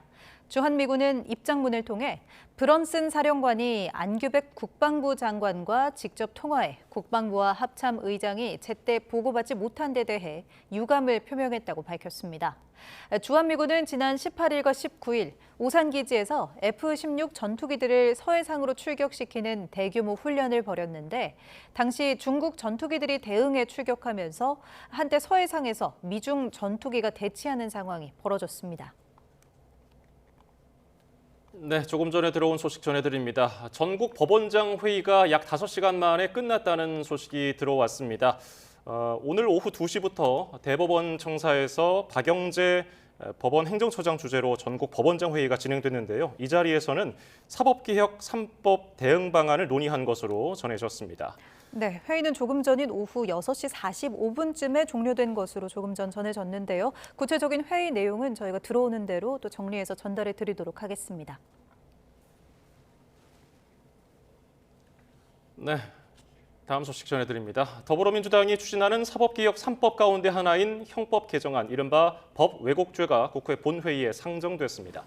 개정안은 판사나 검사가 재판 과정에서 고의로 법을 왜곡하거나 사실관계를 조작할 경우 10년 이하 징역 등에 처하도록 하는 내용이 골자입니다. 민주당은 본회의 직전에 열린 의원총회에서 법 왜곡죄를 형사사건에 한해서 적용하고 각 호에 대한 명확성을 추가하는 방향으로 수정안을 마련해 본회의에 상정했습니다. 더불어민주당 김용민 의원은 본회의 상정 직전 법 왜곡죄가 수정되자 민주당 지도부와 원내 지도부가 누더기법을 만든 것에 대해 책임을 져야 한다고 반발했습니다. 국회 법제사법위원회 여당 간사인 김 의원은 오늘 의원총회를 마친 뒤 기자들과 만나 지도부가 법사위와 전혀 상의도 없이 수정안을 통보했다며 이같이 밝혔습니다. 이어 의 총장에서도 법사위원들의 여러 문제 제기가 있었음에도 당론으로 강행됐다면서 당론을 정하는 과정도 쟁점에 대해 묻다가 갑자기 당론으로 채택됐다고 결론을 내 매우 문제가 있었다고 주장했습니다. 한미가 상반기 연합군사연습 자유의 방패를 다음 달 9일부터 실시한다고 발표했습니다. 하지만 실제 병력이 투입될 야외 기동훈련 계획은 결론 내지 못한 채 훈련 계획을 발표한 데 이어 최근 중국 전투기 출격을 부른 주한미군의 서해 공중훈련을 놓고는 사과 공방도 벌어졌습니다. 보도에 나혜인 기자입니다. 한미가 상반기 연합군사연습 자유의 방패를 다음 달 9일부터 19일까지 시행하기로 했습니다. 한반도 유사시를 가정한 지휘소 연습과 필수적 훈련을 병행해 북핵 위협을 억제하고 전시작전권 전환 조건을 충족하는 계기로 삼겠다고 밝혔습니다. 연례적으로 실시하는 방어적 성격의 연습으로 최근 전운 분석 결과와 도전적 전장 환경 등 현실적인 상황을 합참은 연합연습 기간 야외 기동훈련 규모와 시점은 여전히 협의 중이라고 설명했습니다. 대규모 병력과 장비를 움직이는 기동훈련의 경우 연중 분산 시행한다는 방침인데 4월 트럼프 미국 대통령의 중국 방문을 앞두고 북미 대화 여건을 조성하려는 정부 기조가 반영된 것으로 보입니다. 미군은 훈련은 계획대로 진행될 것이고 양국 간 이견은 없다고 강조했습니다.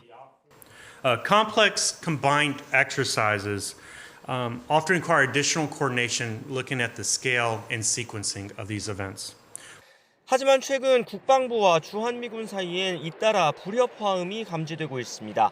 제이비어 브런슨 주한미군 사령관은 최근 서해에서 진행한 공중훈련으로 중국 전투기가 출격한 상황을 안규백 국방장관에게 사과했다는 보도가 나오자 훈련은 사과할 일이 아니라고 정면 반박했습니다.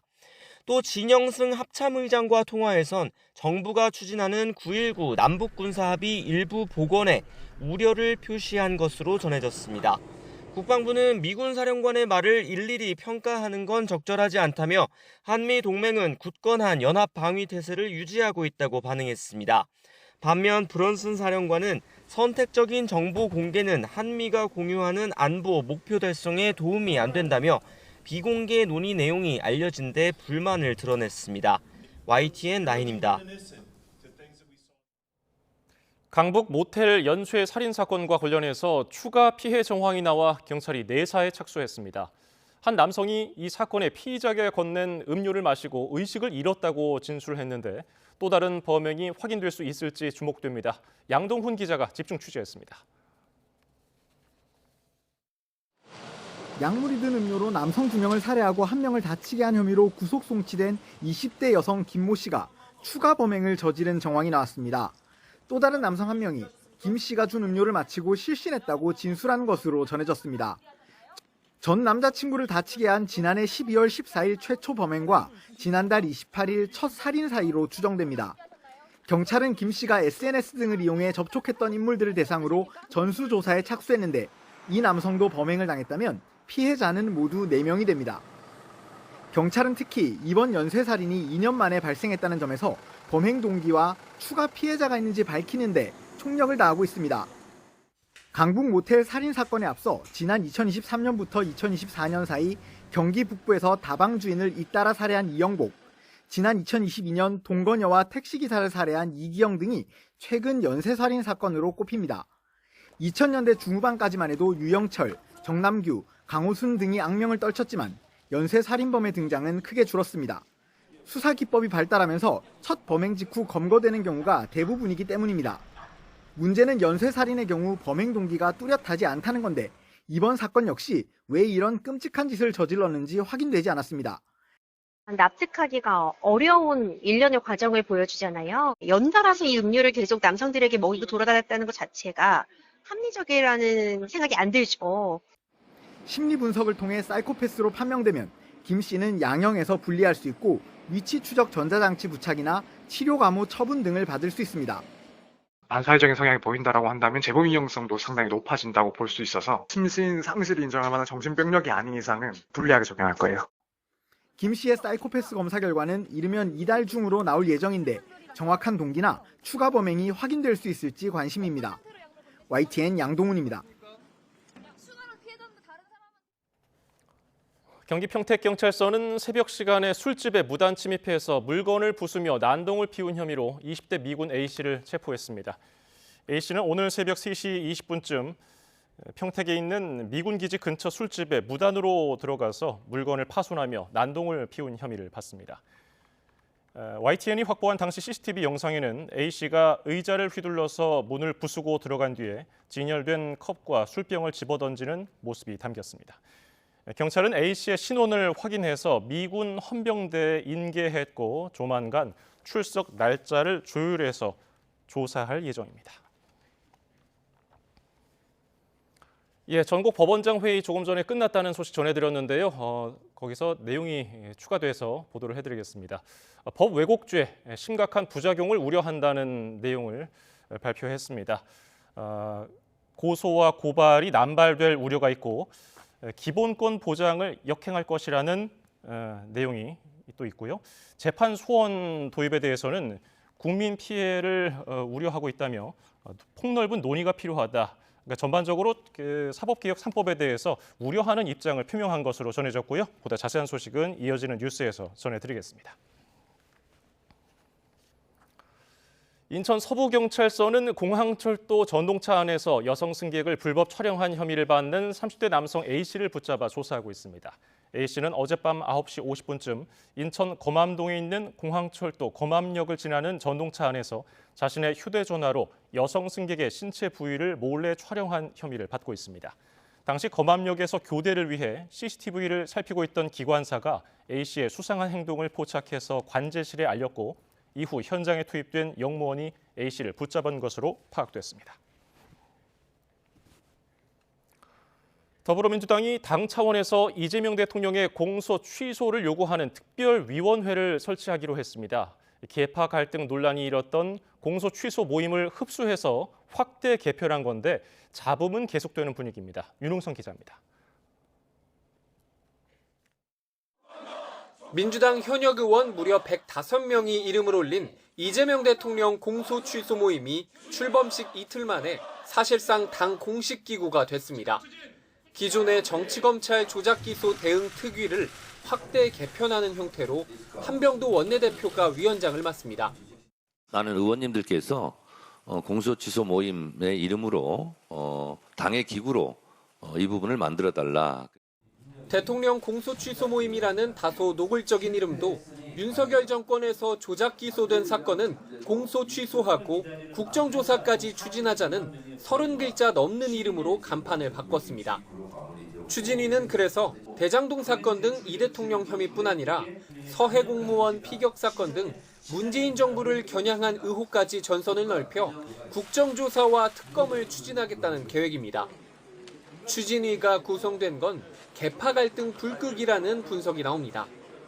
전준철 변호사 특검 추천으로 궁지에 몰린 당권파 이성윤 최고위원을 기존 특위위원장에서 내려앉히는 동시에 친명계 공취모까지 흡수하는 두 가지 효과를 노렸다는 겁니다. 자연스럽게 공취모에 참여했던 분들도 합류하게 될 것이고 실제 지도부 발표 이후 김기표, 민형배 등 일부 의원들은 당 공식 기구가 출범한 이상 모임을 이어갈 필요가 없다며 공취모 탈퇴를 선언했습니다. 하지만 공취모 박성준 상임대표는 최종 목표인 공소 취소가 될 때까지 모임을 유지해야 한다며 해체설에 선을 그었습니다. 이처럼 공취모 핵심 의원들은 계속 정체성을 유지하겠다는 입장이라 오히려 더 노골적인 계파 갈등이 드러날 수 있다는 우려가 나옵니다. YTN 윤홍성입니다. 국민의힘이 지방선거를 3개월여 앞두고 공인회계사와 원자력발전소 엔지니어를 지역발전 인재로 영입했습니다. 당 인재영입위원회는 오늘 환영식을 열고 손정화 삼화회계법인 이사와 정진우 현대엔지니어링 에너지 영업팀 책임 매니저를 새로 영입했다고 밝혔습니다. 환영식에 참석한 장동혁 대표는 젊은 인재를 영입한 건 당이 새로운 모습으로 국민에게 다가가겠다는 약속이라면서 당을 바꾸고 국민 마음을 얻는 데 함께 최선을 다하겠다고 말했습니다. 우리 관광산업은 안방에서 달러를 벌어들이고 내수 경제를 활성화하는 효과가 있죠. 정부가 지방 관광 활성화를 통해 외국인 관광객 3천만 명, 관광 수입 450억 달러 달성 시점을 앞당기기로 했습니다. 특히 바가지 요금에 대해서는 적발 즉시 영업 정지 조치를 내려 단호히 대처하겠다고 밝혔습니다. 이승은 기자입니다. 지난해 우리나라를 방문한 외국인 관광객은 1,894만 명. 코로나19 사태 이전인 2019년 실적을 8.2% 웃돌며 역대 최대를 달성했습니다. 관광 수입은 219억 달러로 2019년보다 5.5% 늘었지만 1인당 지출액은 오히려 줄었다는 분석이 나옵니다. 이재명 대통령은 확대 국가관광 전략회의를 주재하면서 K컬처의 폭발적 에너지가 국민이 체감하는 성장과 일자리 창출로 이어지려면 관광 지평을 대한민국 전역으로 확장해야 한다고 강조했습니다. 외국인 관광객의 80%가 서울에 집중되는 현실에 만족하면 관광산업의 성장이 한계에 봉착할 수밖에 없습니다. 그러면서 가장 경계해야 할 일이 여행객의 발길을 돌리게 만드는 부당행위라고 강조했습니다. BTS 공연을 계기로 정부가 부산 지역 숙박 요금을 조사한 결과 7만 원이던 방이 77만 원으로 치솟은 사례까지 나왔습니다. 정부는 숙박업체들이 시기를 나눠 가격 상한을 미리 신고하도록 하고 일방적으로 예약을 취소하면 제재하겠다고 밝혔습니다. 특히 음식점과 숙박업체가 바가지 요금을 받으면 시정명령이나 경고 대신 영업정지부터 내릴 것이라고 밝혔습니다. 택시 요금도 바가지 요금 1차 적발 시 경고가 아닌 자격 정지부터 내릴 계획입니다. 질서를 어기면 바로 제재하여 흔들림 없는 거래 질서를 세우겠습니다.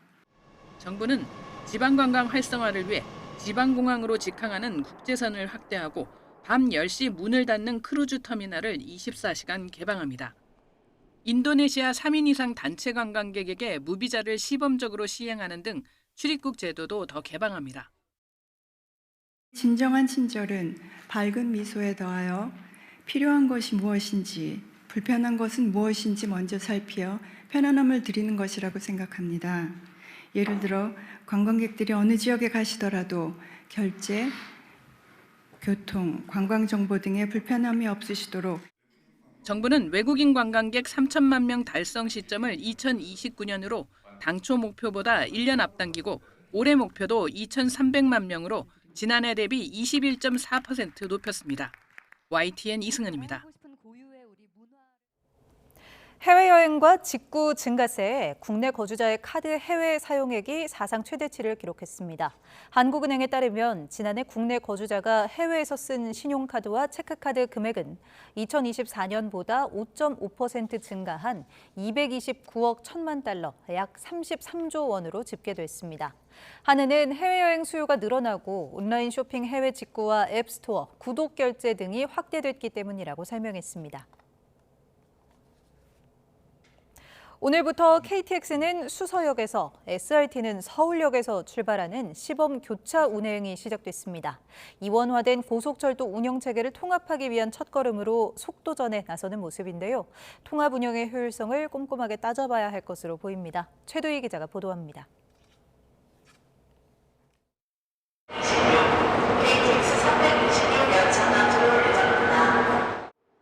그간 SRT 열차만 오가던 수서역 플랫폼으로 부산역에서 출발한 KTX 열차가 들어옵니다.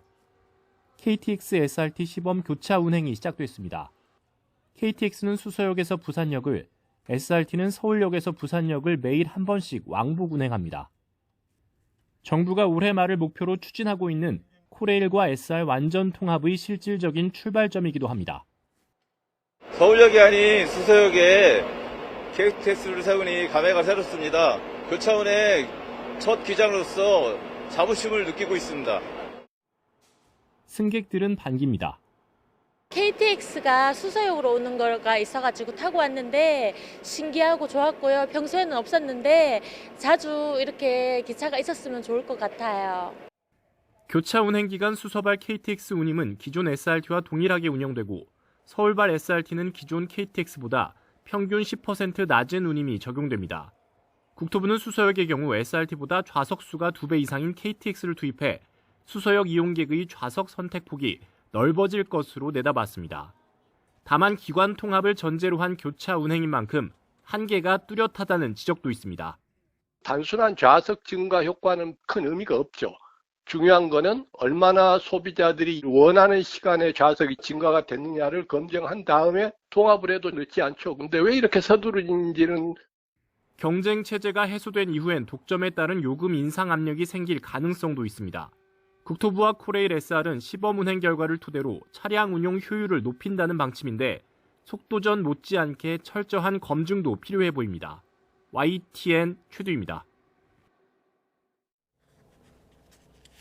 여권이 추진하는 이른바 사법개혁 3법과 관련해 대법원이 주재한 전국 법원장 회의가 조금 전 종료됐다는 소식 전해드렸는데요. 사법부는 부작용을 우려하면서 충분한 공론화 없이 입법이 추진된 데 심각한 유감을 표했습니다. 취재기자 연결해서 더 자세히 알아보겠습니다. 권준수 기자, 법원장 회의가 약 5시간 가까이 진행된 거죠? 그렇습니다. 오늘 오후 2시부터 대법원 청사에서 박영재 법원 행정처장 주재로 전국 법원장 회의가 열렸는데요. 조금 전 오후 6시 45분쯤 종료됐습니다. 먼저 사법부는 국민의 충분한 신뢰를 받지 못해 현 상황에 이르게 된 점에 대해서 무겁게 받아들인다고 밝혔습니다. 그러면서도 국회 본회의에서 사법개혁이 추진된 것과 관련해 심각한 유감을 표했는데요. 사법제도의 근본적인 변화를 가져와 국민의 삶에 지대한 영향을 줄 수 있는 법안이 충분한 공론화와 제도 개편의 부작용에 대한 수기 없이 진행됐다는 겁니다. 전국 법원장이 의견을 수렴한 결과 이 사법개혁 3법에 대한 부작용도 우려된다고 설명했습니다. 하나하나 살펴보면요. 먼저 법 왜곡죄 신설과 관련해서는 이 범죄 구성 요건이 추상적이어서 처벌 범위가 지나치게 확대될 수 있고 고소 고발이 남발되는 등 심각한 부작용이 발생할 거라고 설명했습니다. 이 재판의 신속성과 국민의 기본권 보장에 역행하는 결과를 초래할 수 있다고도 덧붙였습니다. 둘째로 이 재판소원 도입과 관련해서는 재판 확정의 실질적 지연으로 인해 국민의 피해가 우려된다고 강조했습니다. 소송 당사자가 반복되는 재판으로 고통받고 이 법적 불안정으로 인해 사회적 손실이 예상된다는 겁니다. 이에 대해서 법원뿐만 아니라 이 헌법재판소, 국회, 정부 등 관계기관이 폭넓게 참여해서 논의를 해야 된다고도 설명했습니다. 세 번째로는 대법관 증언과 관련해서도 이 상고심 제도 개편과 필요성에 대해서는 공감하지만 이 짧은 기간 내에 다수의 대법관을 증언하는 건 사실심 부실화 등 이 국민에게 피해가 돌아갈 수 있는 부작용이 있다고 봤습니다. 이 현 상황에서 가능한 범위인 4명까지만 대법관 증언을 추진하고 나중에 다시 추가 증언을 논의하는 게 바람직하다는 게 사법부의 입장입니다. 이번 전국 법원장 회의는 임시회의였는데요. 사법제도의 근본적 개편은 돌이키기 어려운 중대한 부작용을 발생시킬 수 있다며 여러 전문가와 기관이 협의체를 구성해서 바람직한 방향으로 개편 방안을 논의하자, 즉 충분한 공론화가 필요하다는 점을 사법부가 다시 촉구했습니다. 지금까지 사회부에서 YTN 권준수입니다.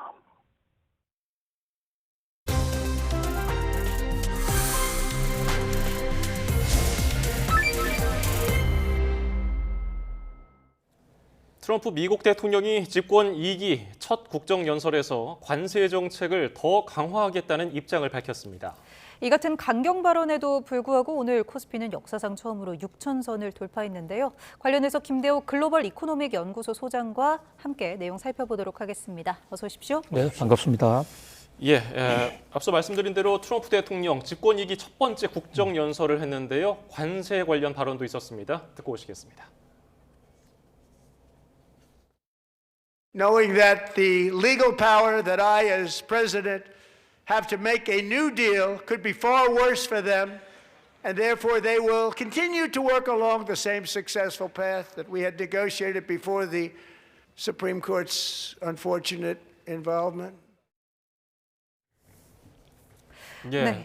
들으신 대로 연방대법원 판결에도 불구하고 관세 정책을 더 강화하겠다는 겁니다. 어떤 의도입니까? 한마디로 관세 압박을 통해서 미국을 위대하게 만들겠다고 하는 트럼프의 정책 전혀 변함이 없다. 나는 나의 길을 간다라고 확실히 선언한 것으로 보여집니다. 자, 지금 대법원이 상호 관세가 무효라고 그랬고 또 미국의 지금 여론조사 결과도 상당히 좋지 않습니다. 관세에 대해서 피로감, 부정적인 의견이 굉장히 많은데요. 그래서 혹시 트럼프 대통령이 이번 국정연설에서 관세에 대해서 조금 스탠스를 바꿀까, 방향을 전환할까라는 그런 실말 같은 기대가 있었습니다만 그러나 트럼프는 역시 트럼프 했다라고 볼 수가 있겠는데요. 우선 연방 대법원의 조치에 대해서 정면으로 유감이다. 이건 잘못된 것이다.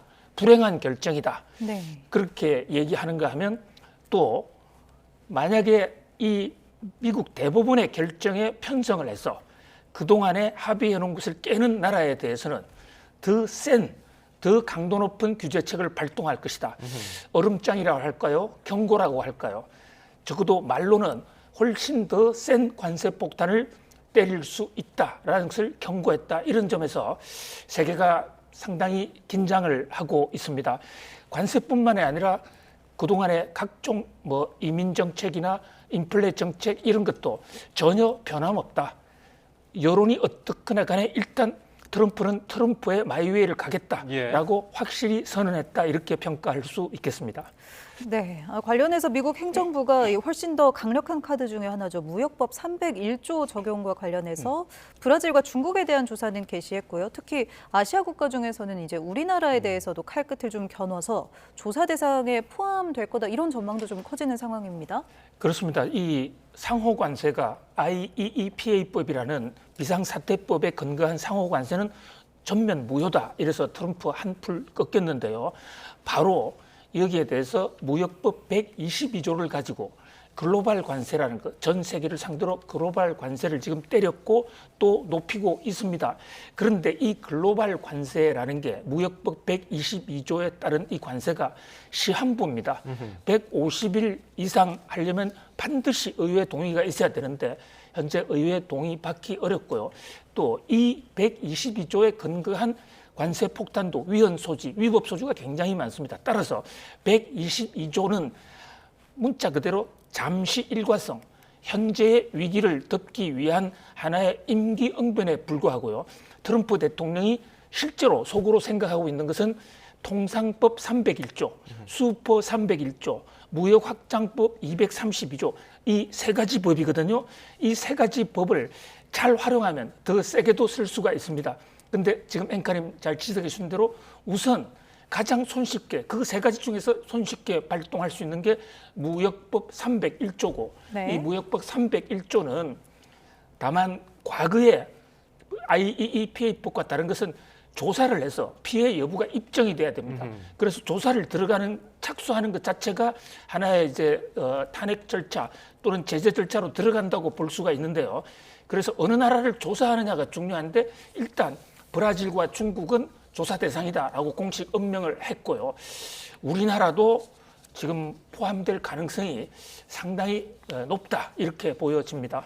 예, 증시 얘기로 넘어가 볼까요? 오늘 사상 첫 최초로 코스피가 6,000피 시대를 열었는데 이게 5,000피에서 6,000 가는데 한 달밖에 안 걸렸어요. 앞으로 더 상승 여력이 있을까? 어떻게 전망하세요? 그렇습니다. 우리나라 코스피가 지금 6,000인데 1,000에서 2,000 넘어올 때 18년, 또 2,000에서 3,000 넘어올 때 14년, 그다음에 작년 같은 경우에 5,000 넘어올 때도 약 몇 개월을 소요했는데 이번에는 5,000에서 6,000까지 정확하게 한 달 사흘밖에 안 걸렸거든요. 예. 이것은 세계적으로 유례가 없이 빠른 속도고 그야말로 고공질주, 그야말로 파죽지세로 올랐다 이렇게 보여집니다. 자, 그럼에도 불구하고 현재 지금 금융시장에서는 좀 더 오르지 않을까라는 기대가 네. 여전히 나오고 있습니다. 왜냐하면 현재 지금 이 6천까지 오른 장세가 단순히 돈을 푼 유동성 장세가 아니라 그동안에 소외됐던 코리아 디스카운트가 없어지는 거, 또 메모리 반도체에 대한 세계적인 수요가 높은 거, 또 정부가 지금 막 통과했습니다만 상법 제3차 개정을 해서 이 자사주 소각을 해버리면 이것은 그만큼 또 주가가 올라가는 요인이거든요. 예. 그래서 노무라, 일본 노무라 정권 같은 데는 코스피 8,000이라는 오늘 전망치를 냈습니다. 그러나 다만 현재 너무 급속하게 올랐기 때문에 이 주가라는 게 급속하게 오르면 반드시 차액 매물이 나오고 있고 네. 외국인들은 최근에 많이 매도하고 나가고 있습니다. 이런 것을 생각했을 때 투자에는 상당히 좀 여러 가지 변수를 함께 감안하는 그런 지혜가 필요하다 이렇게 보여집니다. 네, 말씀해 주신 것처럼 외국인이 오늘 이 주간 거래 기준으로 1조 2,008억 대를 순매도했다고 하더라고요. 네, 이런 부분에 대해서도 약간의 좀 신중한 의견을 주신 것 같습니다. 관련해서 또 오늘 이재명 대통령이 SNS를 통해서 자사주 소각 입법이 한시라도 빨리 되면 좋겠다 이런 내용을 밝히기도 했는데 개정안 이 3차 상법 개정안이 국회 본회의를 통과했잖아요. 그렇습니다. 변동성이 좀 더 커질까요? 어떻게 보세요? 지금 막 통과했거든요. 자사주라는 것은 있는 주식을 소각, 불태워서 없애버린다는 건데 기업에서요. 주식은 주인을 상징하는 또 주식 숫자는 주인의 숫자입니다. 그런데 소각을 해서 주식이 없어지면 돈을 받아가야 될, 배당 받아야 될 사람이 줄어드니까 한마디로 기존에 남아있는 주주들 입장에서는 주주들 몫이 커집니다. 이것은 자사주 소각을 하면 이것은 엄청나게 주가 상승 요인, 미국의 캘리포니아 주 같은 데는 뭐 이미 오래전부터 그렇게 하고 있는데 우리나라는 그동안에 자사주를 매각했다 하더라도 소각하지 않았거든요. 뭐 경영권 방어 이런 측면에서 장단점이 있지만 주가 하나만 놓고 본다면 자사주 소각은 주가의 대폭발, 대상승 요인이다 이렇게 평가할 수 있습니다. 예, 코스피는 뭐 역대급 불장 빨간 기둥이 계속 올라가고 있는데 내 실생활에 내 체감 경기는 별로 안 좋다 이런 분들이 많아요. 그렇습니다. 그러니까 우선 모든 국민들이 주식을 투자하는 것도 아니고요. 코스피가 올라가는 것도 모든 주식가가 올라가는 것도 아닙니다. 코스피는 가중평균 지수를 쓰고 있는데요. 한마디로 덩치가 크고 파워가 큰 회사가 주가가 오르면 종합주가지수 코스피에서 훨씬 더 빨리 오른 것처럼 보입니다. 지금 우리나라 코스피가 6,000까지 올랐다고 하지만 삼성전자와 SK하이닉스 같은 두 거대한 메모리 회사, 이 회사 주가는 뭐 수백 배 올랐지만 전체적으로 보면 아직도 오르지 않거나 떨어진 종목도 있고요. 또 주가가 오른다고 해서 그것이 바로 실물, 그러니까 윗목 경기가 아랫목으로 내려오는데 상당한 시간이 있고, 또 많은 경우에 우리나라는 아직 자본시장에 모든 국민들의 참여율이, 주식시장 참여율이 생각보다 다른 나라보다 상당히 낮습니다. 그러니까 그들만의 리그일 수 있는데, 그러나 이것도 장기적으로 계속해서 오르면 결국은 그 온기가 전체적으로 확산이 될 수 있고, 특히 중요한 것은 저렇게 정권시장에서 주가 올라서 돈이 늘어나면 그 돈을 가지고 기업에서 투자를 하고 또 그것을 급여를 올려준다든지 해서 소비를 확대하는 그 선순환의 고리를 만드는 것, 이게 굉장히 중요하다 이렇게 볼 수 있습니다. 그러면 아직 좀 더 상승 여력이 있다, 약간 이렇게 보시는 건가요? 예, 주가가 오를지 내릴지 이것은 이제 과학적으로 경제학자들은 밸류에이션 지표라는 것을 보는데요.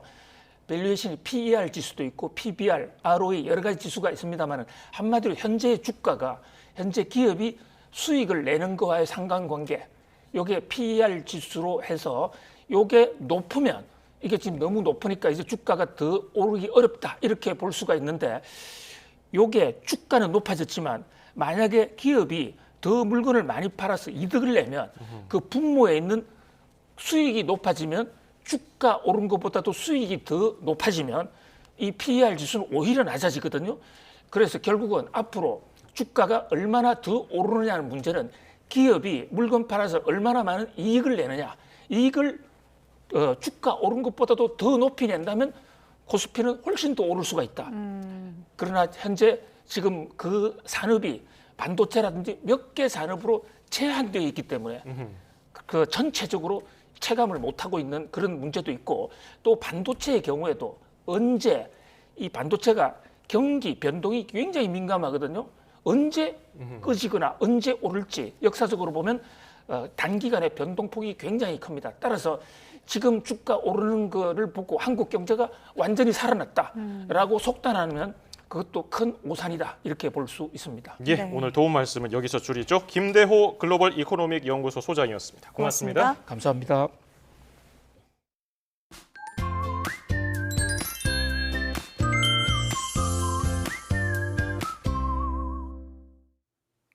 이제 겨울이 얼마 남지 않았는데요. 조금 일찍 봄이 시작됐습니다. 네, 오늘 낮 동안 온화한 봄 날씨를 보이면서 바깥 활동하기 좋았는데요. 이번 주 내내 봄 날씨가 계속되잖아요. 네, 맞습니다. 내일부터는 서울 아침 기온이 영상권으로 올라서면서 아침 추위도 덜하겠고요. 한낮 기온은 15도 안팎까지 크게 오르겠습니다.